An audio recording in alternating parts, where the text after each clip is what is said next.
يا مساء الورد والفل والياسمين.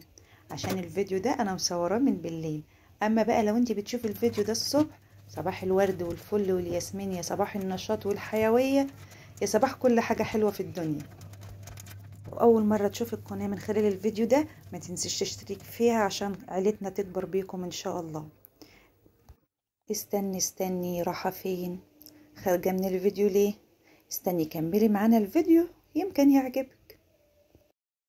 تعالوا بقى نبدأ الفيديو مع بعض كده. الفيديو ده بادئ من بالليل، يوم الخميس بالليل اللي هيبقى صباح الجمعة. كان عندي ميعاد عند الدكتور ورحت، وعشان كنت مستعجلة معرفتش اصور معاكم وانا رايحة.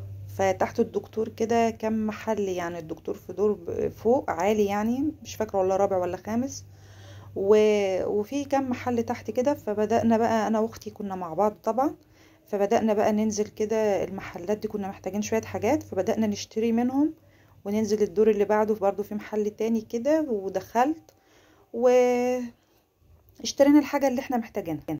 وبعدين كده بعد ما خلصنا رحت الجيم. الدكتور قال لي لازم أن يبقى في جيم جنب العلاج الطبيعي. فأول مرة اروح جيم بصراحة، يعني مش هكذب. وزي ما انتم شايفين كده قلت اصور لكم شوية منه، بس ما عرفتش لان كان في ناس. فعلى قد ما عرفت، المهم ان انا اخدت فيديو كده من على الصفحة بتاعت الجيم وسبته لكم في اخر الفيديو، وعلى اساس لو في حد ما راحش الجيم او اول مره يروح الجيم زيي ياخد خلفيه يعني وكده، ويبقى شايف شكل الجيم من جوه. فانا سبته لكم في الاخر.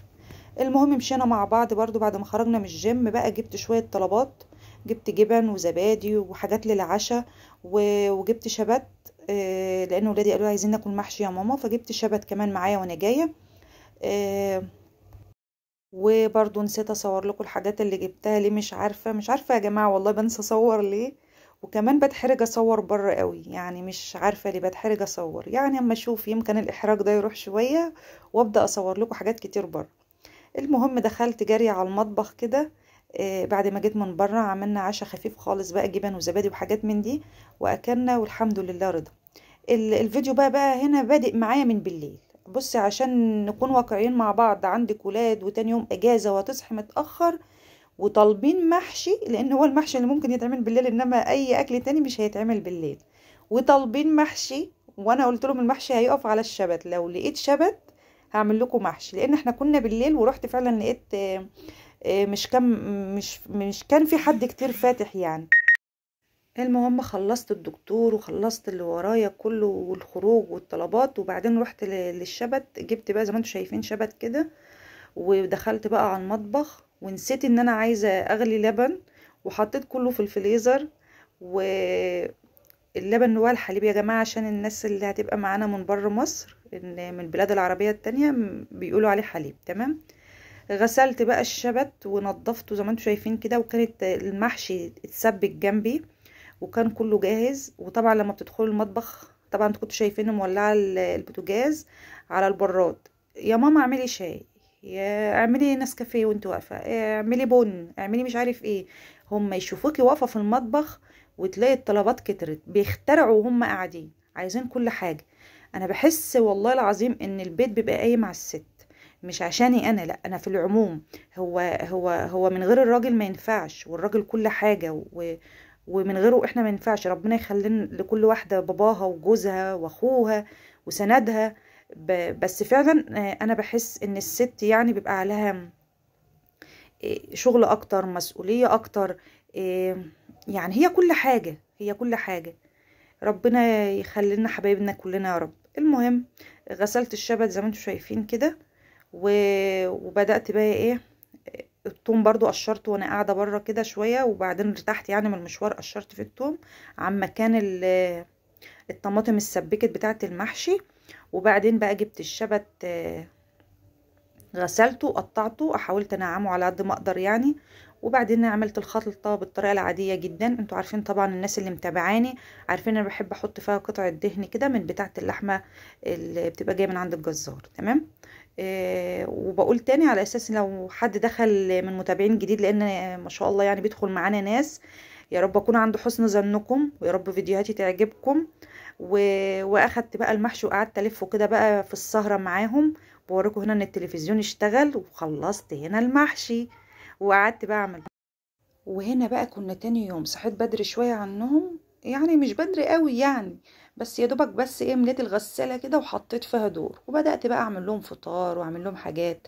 إيه طبعا بقى لما يكون معاكي اطفال او معاكي مثلا بيبيهات صغيرة، وعايزين تاكلوا محشي، ما انسب حاجة تعمليها انك تعمليه بالليل. عارفين انا عملته بالليل ليه؟ زي ما انتوا شايفين كده، يا دوبك فطرنا وحطيت الحاجة في الحوض، وقمت بقى بقيت الشبت اللي كان مغسول بالليل كده. شايفين هنا ايه؟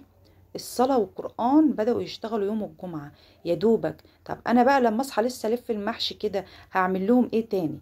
هعمل ايه في يومي يعني؟ هيلحقوا يتغدوا؟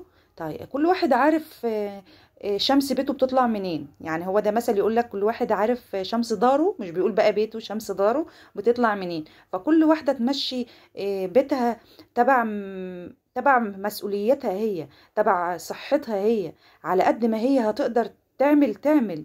يعني ما تربطش نفسها ان هلف المحشي في نفس اليوم، لا انا النهارده لازم أنا اعمل واعمل، لا مش شرط. على قد صحتك اعملي، على قد امكانيات بيتك اعملي، على قد ما تقدري اعملي. فاهميني؟ يا رب تكونوا فاهميني واكون قادره اوصل معلومه حلوه.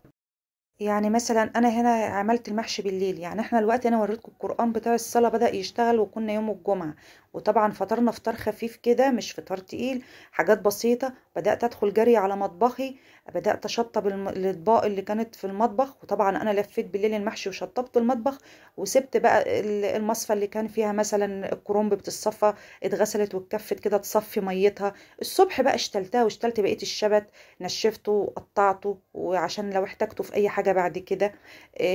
وبدأت اشطب مطبخي زي ما انتوا شايفين كده. انا بشطف الكوبايات الاول من البن والتفل والحاجات والشاي وكله، وبعدين ببدأ اغسلها. وكنت بوريكم برضو السفنج اللي هو بتاع المواعين ده، سكوتش برايت او مش عارفه بتقولوا عليها ايه، يعني زي ما بتقولوا ان انا عامله واحده للكوبايات وواحده للمواعين. ما بغسلش بتاعه الكوبايات المواعين، اظن بتاعه الكوبايات واضحه. بتاعه الحوض كانت خلاص بقت وسخه، اللي هي بتاعه المواعين، فرميتها ببعضها في الزباله، اعزكم الله يعني. وبعدين جبت واحده نظيفه جديده عملتها للكوبايات، وخدت بتاعه الكوبايات رحلتها للاطباق والحلل. يا رب تكونوا فاهمين. خلصت زي ما انتوا شايفين كده الحوض، وطبعا الغساله شغاله جنبي، ولقيت الولاد مولعين بخور كمان انا وريته لكم. وفتحت شبابيك البيت كلها جنبي وباب الشقه وكله، الدنيا تتهوى. وكان جاي لي فراخ بقى زي ما انتوا شايفين كده، يا دوبك بقى اغسل الفراخ، فيها ريشه معديه كده من مكان التنظيف من عند الراجل. حاجه زياده جلد دهون حاجه هشيلها كده بالسكينه، وابدا اشوف بقى يومي. هنا بقى فايده ان انا عملت حاجتي بالليل. هوريكم هنا، شوفوا الفراخ لسه هنقعها، لسه ما نقعتهاش، وادي الصلاه شغاله مباشر. انا قربت لكم الكاميرا عشان اوريكم ان هي مباشر. يبقى انا هبدا انا اشوف بيتي امتى، ولا هيتغدوا امتى، ولا فاهميني طبعا. وخصوصا انا بقى بتكلم عن نفسي، انا بحب اسوي المحشي على نار هاديه، اللي هو بقى يبقى هادي وسايح كده ومع نفسه كده. تمام. تمام. تعالوا بقى، عملت هنا شوية كمون، شوية ملح، شوية دقيق، ليمونة 2 الموجودة عندك، عايزة تحطي خل براحتك، انا بكتفي بكده. لو مفيش بقى ليمون بحط خل. وببدأ بقى انقع فراخي كده و... واغسلها كويس وانقعها في المحلول ده شوية عما تكون المية غلت بتاعة الفراخ. تمام. بدأت بقى جبت بقى حلة بقى اللي هسلق فيها الفراخ عادي جدا، حطيت فيها مية وحطيت فيها طماطمايه وحطيت فيها بصلايه زي ما انتوا شايفين كده. هو بقى مش عشان محشي بقى يبقى محشي وخلاص، ندلعهم بقى، نعمل لهم شويه لسان عصفور. اه والله ندلعهم. انا بحس ان لسان العصفور ده يعني بصوا كده بيدخل على القلب على طول. حته سمنه بلدي فلاحي كده، ولو ما فيش شويه زيت كده، ويلا توكلي على الله، الموجود يقضي. وما تكلفيش نفسك، الموجود عندك في بيتك في الايام اللي احنا فيها ده يكفي ويوفي. مشي حالك ومشي بيتك بالموجود زي ما انتوا شايفين كده. وده بقى فايدة المحشي اللي اتلف بالليل. يا دوبك طلعته، بقول لكم هنا ان انا حاطه فلفلايه واحده ليا انا، هما ما بيحبوش المحشي بتاع الفلفل. وهنا بقى شويه صغيرين كده، صابعين كده يجوا طبق، عملتهم في حله صغيره كده عشان عايزين ناكل محشي مشطشط ومش الكل بيحبه. فنعمل ايه؟ نعمل زي ما انتوا شايفين كده. وهنا بقى قرون الشطه دي نعمل يعني كام صباع لوحده كده في حله تانية عشان نرضي جميع الاطراف وجميع الاذواق. يا جماعه نعمل ايه؟ والله ست البيت دي غلبانه، عايزه ترضي الكل. طب مين هيرضيها؟ طب مين هيرضينا يا بنات؟ مين اللي هيرضينا بالله عليكم؟ المهم هنا حطيت بقى الطماطم، بقوم حاطه بقى صدر الفراخ الاول ياخد صدمه الميه السخنه عشان يستوي بسرعه شويه، لان انتوا عارفين ان الصدر بيبقى ناشف شويه عن ايه اللي وراك. اخدت طبعا انا محتاجاه من الفراخ، والباقي غسلته كويس وصفيته من الميه وكيسته ودخل على الفريزر. تمام. هنا بقى المحشي عقدته بقى، حطيت عليه المرقه بتاعته الشوربه زي ما انتوا شايفين كده. بوريكم يعني المرقه ولسان العصفور هنا في حله، انا يا دوبك بس شوحته في القلاية يعني، وحطيته بقى في الحلة يكمل سوا. وده شكل الحوض. وهنا كانت الغسالة خلاص فصلت وراحة بقى انا انشر غسيلي. بوريكم يعني ان انا خلصت. وطبعا دخلت من البلكونة بعد ما نشرت الغسيل، وده المحشي كان استوى. يبقى هنا عرفتوا فايدة المحشي بتاع بالليل. يا الناس اللي ما بتحبش المحشي بالليل وتقولك ايه ده بتلفوا المحشي في يوم وتاكلوه في يوم، لا كله في يوم واحد، لا كل واحد يعمل مقدرته يا جماعه، محدش يتريق على حد. شفتوا بقى هنا فايدته ايه؟ غسلت وشقتي اتنضفت ونشرت وكل حاجه تمام.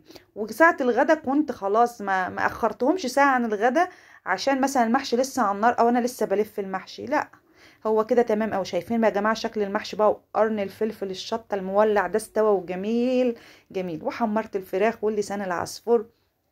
وهنا كان ايه، بغرف بقى بعد ما خلصت اللي ورايا. شايفين بقى فايدة الحاجة اللي تكون ايدك فيها بسرعة كده، وتستفي امور بيتك على قد ما انتي قادرة تعملي. قادرة تعملي ستفي، قادرة تعملي اي حاجة في بيتك اعملي. فاهميني؟ يعني ما تكلفيش نفسك فوق طاقتها. المهم خلصنا واتغدينا وشطبت المطبخ زي ما انتوا شايفين كده، وغيرت فوطة المطبخ التانية استكفت بقى من المية طول النهار، وفرشت حاجة نظيفة وغسلت البوتاجاز. بصوا يعني بقيت اليوم ده والله العظيم ان هو جرى، وكان الشغل خفيف فيه لان انا كنت عامله ومخففه على نفسي من بالليل، فكان الشغل خفيف فيه وخلصت كل ورايا. وهنا بقى كنا بالليل يعني. فنقعد بقى ايه، نعمل شويه شاي بقى، إيه نعمل بقى شويه لب كده ونقعد نقزقز و... مش عارفه هو انا علقت ولا ايه؟ مين علقت يا جماعه؟ المهم جبت بقى شويه اللب دول قلبتهم في الكيس كويس جدا. انا بقول لكم بحب ده وده قوي، ده العشق بالنسبه لي يعني. اللي هو الفول اللبناني واللب القرع. وجبنا برضو فول بالشوكولاته كده.